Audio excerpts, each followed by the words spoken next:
Assalamualaikum warahmatullahi wabarakatuh. Salam sejahtera untuk kita semua.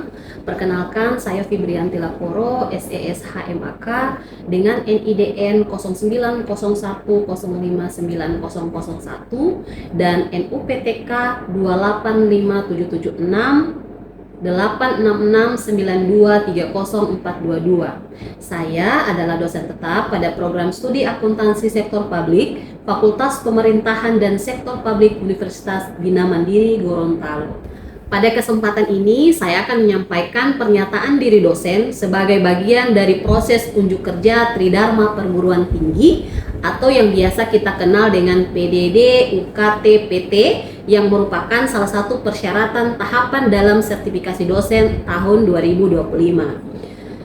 Tujuan dari penyampaian ini adalah untuk menggambarkan komitmen saya dan kesiapan saya dalam menjalankan Tridharma Perguruan Tinggi yang terdiri atas pertama, kompetensi teknis, yaitu penguasaan saya terhadap bidang keilmuan akuntansi sektor publik, serta kontribusi akademik saya kepada mahasiswa, institusi, dan masyarakat. Yang kedua, yakni kompetensi pedagogik, yaitu kemampuan saya dalam mendesain dan menyampaikan pembelajaran yang efektif, interaktif, dan berorientasi pada pengembangan karakter dan kompetensi mahasiswa. Yang ketiga, yakni kompetensi personalitas, yakni integritas, etika, tanggung jawab, dan keteladanan saya sebagai dosen profesional. Selanjutnya, izinkan saya akan mendeskripsikan salah satu mata kuliah yang saya ampuh, yaitu Perencanaan dan Penganggaran Sektor Publik, di mana mata kuliah ini adalah mata kuliah wajib yang saya ajar pada semester genap tahun ajaran 2024-2025 dengan bobot 2 SKS dengan kode mata kuliah 234224409. Adapun deskripsi mata kuliah Perencanaan dan Penganggaran Sektor Publik yaitu membahas konsep, prinsip, dan praktik perencanaan serta penganggaran di sektor publik. Mahasiswa di sini akan mempelajari kerangka hukum, siklus perencanaan dan penganggaran, serta implementasi dan evaluasi dalam konteks pemerintahan nasional maupun daerah. Di mana mata kuliah ini juga membekali mahasiswa dengan kemampuan analitis dalam menilai efektivitas kebijakan anggaran publik. Mata kuliah ini dilaksanakan dengan pendekatan blended learning, yaitu perpaduan antara pembelajaran luring dan daring, yakni melalui platform e-learning resmi Universitas Bina Mandiri Gorontalo yang dapat diakses pada elearning.ubm.educampus.id, di mana di situ mahasiswa dapat mengakses perkuliahan, mengunduh RPS, serta mengunggah tugas secara online. Sementara untuk diskusi interaktif, studi kasus, dan presentasi itu dilaksanakan secara langsung dalam ruang kelas. Metode pembelajaran yang diterapkan bersifat aktif, partisipatif, dan berbasis pada pengalaman nyata.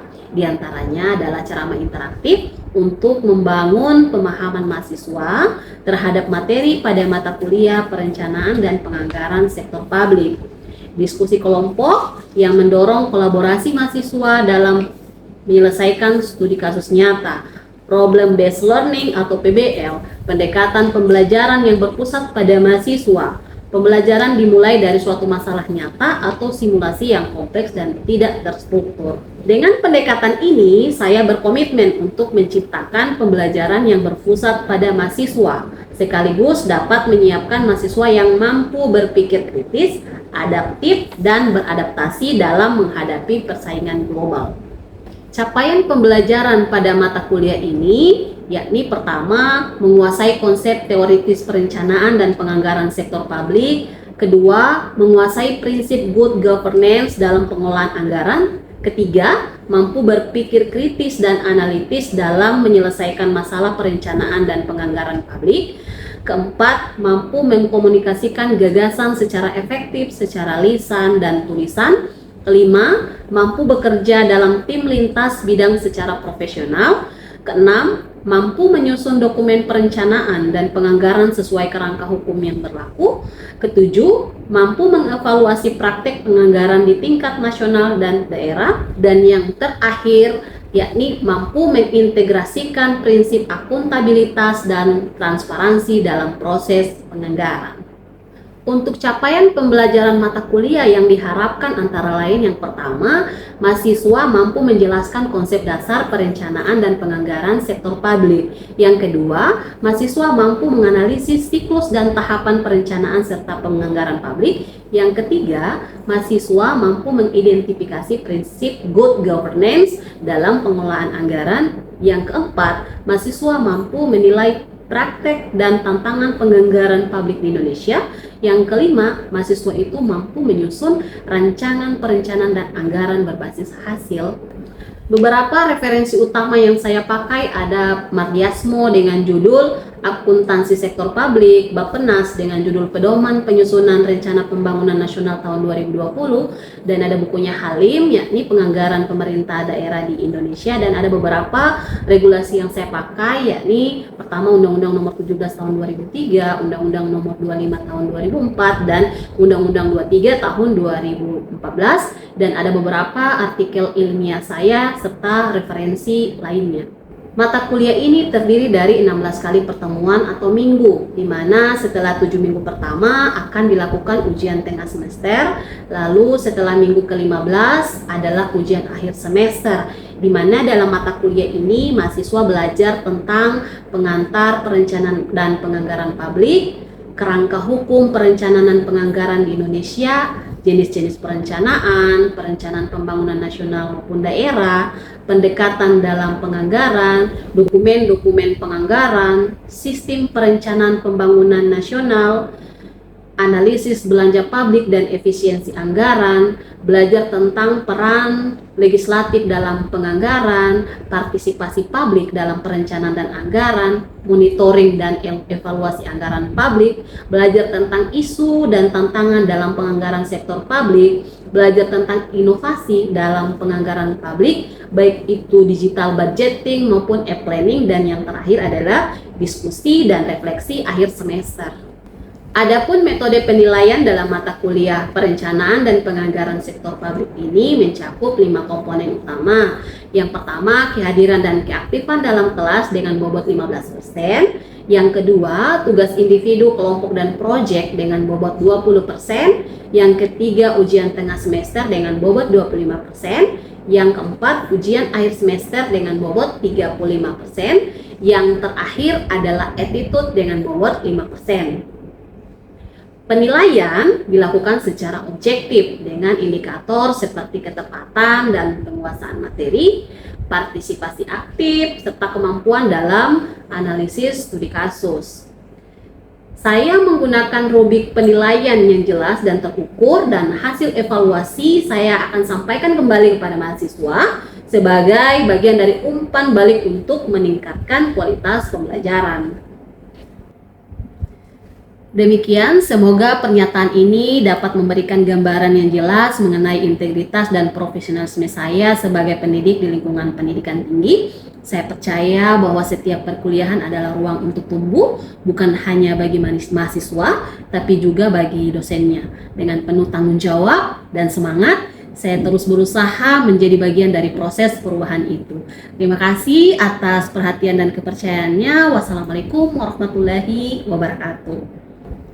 Baik, untuk tahapan selanjutnya kita saksikan cuplikan video pembelajaran dengan menggunakan metode yang sudah saya jelaskan tadi, yang akan dilaksanakan secara tatap muka dalam ruangan kelas. Selamat menyaksikan. Assalamualaikum warahmatullahi wabarakatuh. Waalaikumsalam warahmatullahi wabarakatuh. Selamat pagi. Pagi. Siap semua? Alhamdulillah. Semangat ya? Semangat. Oke, ini pertemuan pertama. Untuk semester ini saya mengajar tentang perencanaan dan penganggaran sektor publik untuk di kelas kalian. Kenal saya kan? Ya. Atau ada beberapa mahasiswa yang baru bergabung yang kontrak mata kuliah ini. Saya ulangi, saya perkenalkan kembali. Nama saya Fibrianti Islamoro, SESHMK, dan saya yang akan mengajar kalian di 16 kali pertemuan, dan itu sudah termasuk UAS dan UTS. Jadi 16 kali pertemuan ini saya yang akan mengajar kalian. Ya. Jadi di mata kuliah perencanaan penganggaran sektor publik ini ada beberapa capaian pembelajaran yang akan kita capai. Itu ada 9 CPL. Ini terbaca dengan jelas. Ya. Oke. Jadi pertama CPL 1 itu bertakwa kepada Tuhan Yang Maha Esa, mampu menunjukkan sikap religius, jujur, disiplin, tanggung jawab, peduli dan proaktif. Terus yang kedua itu CPL yang kedua menguasai konsep teoritis, perencanaan dan penganggaran sektor publik. Mahasiswa dapat membaca di sini CPL yang saya tampilkan. Ini bisa terbaca dengan jelas ya? Ya. Oke.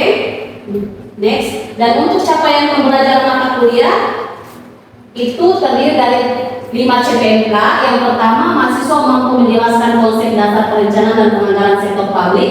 Terus yang kedua, mahasiswa mampu menganalisis siklus dan tahapan perencanaan serta penganggaran publik. Yang ketiga, mahasiswa mampu mengidentifikasi prinsip good governance dalam pengelolaan anggaran. Yang keempat, mahasiswa mampu menilai praktek dan tantangan penganggaran publik di Indonesia. Dan yang kelima, mahasiswa mampu menyusun rancangan perencanaan dan anggaran berbasis hasil. Nah, untuk media pembelajaran pada mata kuliah perencanaan penganggaran ini ada terdiri dari modul RPS yang dapat diunduh dari UDR, terus video pembelajaran, PowerPoint, studi kasus dan artikel ilmiah serta buku ajar. Baik, ini beberapa referensi utama yang akan kita pakai pada mata kuliah ini.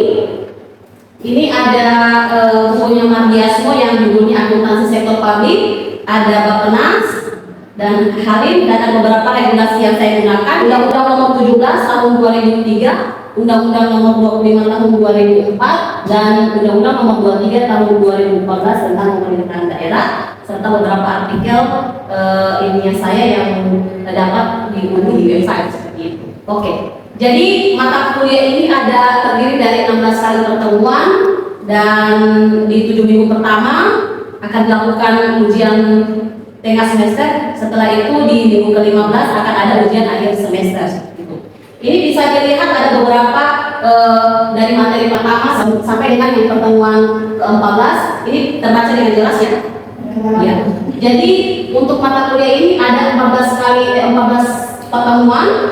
Ini materinya seperti itu. Di materi pertama terkait pengantar perencanaan penganggaran publik, dan yang pertemuan ke-14 itu adalah diskusi dan refleksi akhir semester. Gitu. Jadi untuk mata kuliah perencanaan dan penganggaran sektor publik ini ada 5 komponen utama yang saya akan nilai. Pertama itu kehadiran dan keaktifan dalam kelas, saya kasih bobot 15%. Yang kedua, tugas individu, kelompok, dan ada beberapa proyek dengan bobot 20%, UTS dengan bobot 25%, UAS dengan bobot 35%, dan saya kasih di poin yang kelima itu attitude 5%. Kenapa saya kasih attitude? Karena mahasiswa tidak harus pintar secara akademik, tapi punya etika seperti itu. Jadi penilaian ini dilakukan secara objektif. Saya tidak memihak ini dekan dengan siapa, dekan dengan siapa. Itu saya menilai dengan sangat objektif, dengan indikator seperti ketepatan dan penguasaan materi, partisipasi dari teman-teman juga saya nilai, serta kemampuan menganalisis kasus. Ketika misalnya saya kasih studi kasus, saya lempar studi kasus, saya bagi kelompok, dan di masing-masing kalian bisa menganalisa kasus tersebut, serta saya menggunakan rubrik penilaian yang jelas dan terukur. Selanjutnya ada tahapan terakhir yaitu evaluasi, di mana semua saya akan evaluasi sebagai bentuk umpan balik sejauh mana kalian punya tingkat pemahaman terkait mata kuliah saya selama 16 kali pertemuan seperti itu. Sepakat dengan kontrak ini? Ya. Karena ini baru pertemuan pertama, jadi saya akan menjelaskan secara singkat terkait materi di pertemuan pertama terkait pengantar perencanaan penganggaran publik. Namanya pengantar, jadi cuma pengantarnya yang dijelaskan, akan dijelaskan. Ini adalah tujuan pembelajaran kita untuk pertemuan pertama terkait pengantar perencanaan dan penganggaran sektor publik. Jadi tujuan pertama ini adalah memahami konsep dasar perencanaan penganggaran publik. Sebelum masuk slide selanjutnya, saya ingin tanyakan kepada rekan-rekan, ada yang bisa tidak menjelaskan apa sih itu perencanaan? Kenapa di sektor publik, di pemerintahan itu butuh perencanaan? Ya, silakan. Sebutkan nama. Baik, perkenalkan nama saya Yusrina Hasan. Jadi Ibu, saya akan menjawab pertanyaan dari Ibu. Apa itu perencanaan? Perencanaan adalah proses penentuan tujuan, strategi, dan langkah-langkah yang sistematis untuk mencapai sasaran tertentu. Iya, jadi yang dimaksud perencanaan itu adalah proses yang sistematis, sehingga apa yang ingin dicapai itu terencana dengan baik dan apa yang dituju itu sesuai dengan ya begitu. Jadi definisi perencanaan publik benar apa yang disampaikan oleh Yusrita bahwa perencanaan adalah proses yang sistematis yang menentukan arah, tujuan, strategis dan langkah apa yang harus dilakukan sehingga tujuan kita itu tercapai seperti itu. Jadi ketika kita korelasikan dengan definisi perencanaan publik, maka perencanaan publik adalah proses yang sistematis menentukan arah, tujuan, strategi dan langkah-langkah yang akan dilakukan oleh pemerintah sehingga tercapainya tujuan yang efisiensi, efektivitas dan akuntabilitas pelayanan publik. Terbaca dengan jelas ini definisi penganggaran publik? Ya. Bisa dibaca? Proses penyusunan dan alokasi sumber daya keuangan negara atau daerah untuk mendanai program dan kegiatan pemerintah. Oke, iya benar. Jadi definisi penganggaran publik ini adalah proses penyusunan dan alokasi sumber daya keuangan baik itu di negara dan daerah untuk mendanai program dan kegiatan pemerintah. Dokumen utamanya itu adalah APBN dan APBD. Itu. Next ya. Kenapa ada perencanaan, ada penganggaran? Begitu. Apa hubungannya perencanaan dan penganggaran? Bisa terbaca? Bisa. Ya. Jadi perencanaan itu menentukan apa yang ingin dicapai, seperti yang disampaikan oleh Yusrita tadi. Dan penganggaran itu menentukan bagaimana sumber daya digunakan. Sehingga keduanya itu harus sinkron dan berkelanjutan. Kenapa ada perencanaan dan ada penganggaran? Kenapa apa hubungan dari keduanya? Hubungan antara perencanaan dan penganggaran. Nah, ternyata perencanaan itu menentukan apa yang dicapai dan penganggaran itu menentukan bagaimana sumber daya digunakan sehingga keduanya ada hubungan seperti itu. Paham ya? Ya. Ini ada beberapa kerangka hukum di Indonesia yang berkaitan dengan proses perencanaan anggaran. Itu ada Undang-Undang Nomor 25 Tahun 2004 tentang Sistem Perencanaan Pembangunan Nasional, ada Undang-Undang Nomor 17 Tahun 2003 tentang Keuangan Negara, ada Undang-Undang Nomor 23 Tahun 2014 tentang Pemerintahan Daerah dan beberapa Permendagri dan peraturan yang lainnya.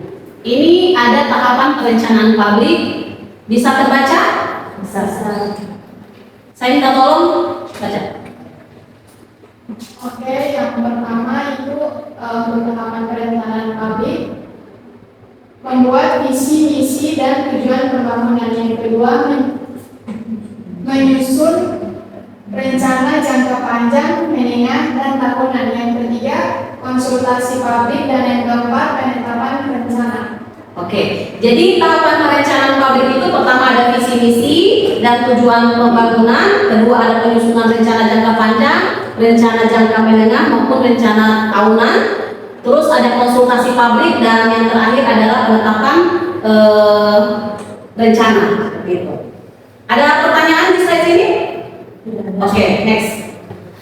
Slide selanjutnya ya ini ada jenis-jenis dokumen perencanaan. Pertama ada dokumen RPJP, dokumen RPJM, dokumen RKP dan dokumen Rensa, Renja baik di tingkat kementerian dan di tingkat lembaga. Ada pertanyaan sampai sini? Belum ada? Kita next ya. Oke, ini siklus penganggaran publik.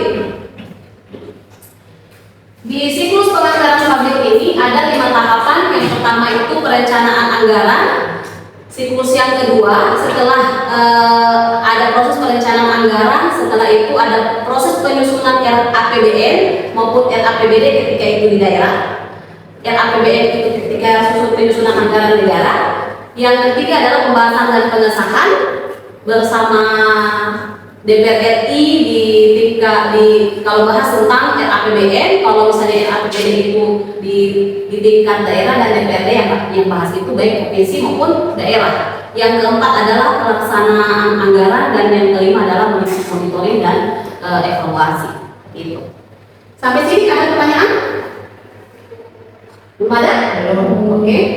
Jadi di perencanaan dan penganggaran publik itu ternyata ada tantangan. Apa saja tantangan yang sering dihadapi dalam proses perencanaan dan penganggaran publik? Itu yang pertama itu keterbatasan data dan informasi. Yang kedua ada kesenjangan antara rencana dan implementasi. Biasanya apa yang sudah direncanakan implementasinya lain. Seperti itu. Itu kendala yang kedua. Yang ketiga, koordinasi lintas sektor dan level pemerintahan. Dan yang keempat, biasa politik anggaran. Dan itu yang mendominasi dari beberapa tantangan dan dalam perencanaan dan penganggaran. Biasanya yang paling mendominasi adalah politik anggaran. Begitu. Oke, ini slide yang terakhir. Ada pertanyaan? Oke, bisa berdiri? Perkenalkan Mas Suparman, saya ingin bertanya, apa dampaknya jika perencanaan dan penganggaran publik tidak melibatkan masyarakat? Terima kasih. Iya, Kenapa? Apa dampaknya jika perencanaan dan penganggaran publik itu tidak melibatkan masyarakat? Di prinsip-prinsip governance, di perencanaan dan penganggaran itu supaya tercipta prinsip good governance itu ada 5. Pertama ada transparansi, akuntabilitas, ada keterlibatan partisipasi masyarakat dalam proses perencanaan anggaran. Yang keempat itu efektivitas dan efisiensi, dan yang kelima adalah responsivitas. Nah, pertanyaannya dari Suparman, kenapa? Apa dampaknya ketika perencanaan penganggaran publik itu tidak melibatkan masyarakat? Apa dampaknya? Pertama, itu kebijakan tidak akan tepat sasaran. Karena begini, pemerintah itu contohnya ketika mereka buat jembatan. Kenapa mereka bisa buat jembatan? Keluhannya dari mana? Pastikan dari masyarakat. Nah, ketika tidak ada partisipasi masyarakat, tidak akan tepat sasaran. Mereka tidak akan tahu keluhan-keluhan yang dari bawah sebenarnya apa. Jangan sampai mereka minta jembatan dibuat misalnya tower, padahal itu tidak dibutuhkan. Misalnya mereka minta jaringan yang dibuat lain. Makanya harus ada partisipasi masyarakat dalam proses perencanaan anggaran seperti itu. Ada lagi yang mau bertanya? Tidak ada? Ya. Oke. Jadi dari beberapa slide yang telah saya tampilkan tadi ada sekitaran 9 slide. Saya ingin bertanya kepada kalian. Ada yang bisa merespon pertanyaan saya, angkat tangan dan sebutkan nama. Itu. Saya ingin bertanya, kira-kira bagaimana pengaruh anggaran publik terhadap pembangunan di daerah? Kira-kira kalian lihat seberapa jauh pengaruh anggaran publik terhadap pembangunan yang ada di daerah? Yang kalian lihat saja di sekitar kalian. Kira-kira bagaimana pengaruhnya? Saya bisa? Ya, silakan. Kalau bisa berdiri. Baik, terima kasih untuk kesempatannya. Perkenalkan, nama saya Sri Wardani Hasan. Tadi sebelumnya itu sudah dijelaskan bagaimana pengaruh anggaran publik yang pembangunan daerah. Melalui penglihatan dari saya sendiri, yaitu anggaran publik ini sangat menentukan arah dan keberhasilan pembangunan untuk daerah tersendiri. Di mana adanya anggaran fasilitas kesehatan, kemudian pemberdayaan ekonomi lokal, serta melalui anggaran yang dialokasikan untuk UMKM lainnya. Mungkin sekian dari saya. Terima kasih. Oke, bisa berikan aplaus untuk yang iya. Jadi tadi Yolanda sangat bagus sekali menjawab terkait seberapa besar pengaruh anggaran terhadap pembangunan yang ada di daerah. Memang berpengaruh sekali ya. Ya, menurut penglihatan Yolanda dan rekan-rekan juga sepakat kan? Yolanda, ya. Jadi terakhir kesimpulan dari materi ini bahwa ternyata perencanaan dan penganggaran itu merupakan instrumen utama dalam pembangunan. Yang kedua itu di mana keduanya itu harus berorientasi pada hasil dan kepentingan publik, bukan kepentingan ya begitu.